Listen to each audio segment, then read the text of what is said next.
Много обичаме пастет и си купуваме често. Решихме да ви ги показваме всеки път.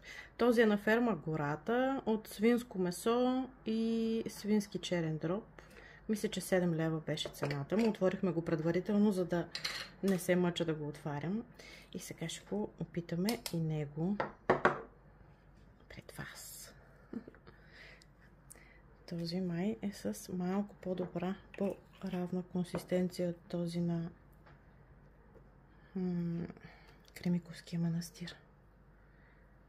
Сега ще му видим и вкуса.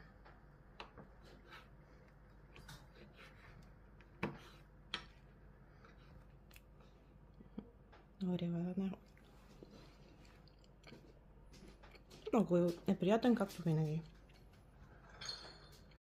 Много обичаме пастет и си купуваме често. Решихме да ви ги показваме всеки път. Този е на ферма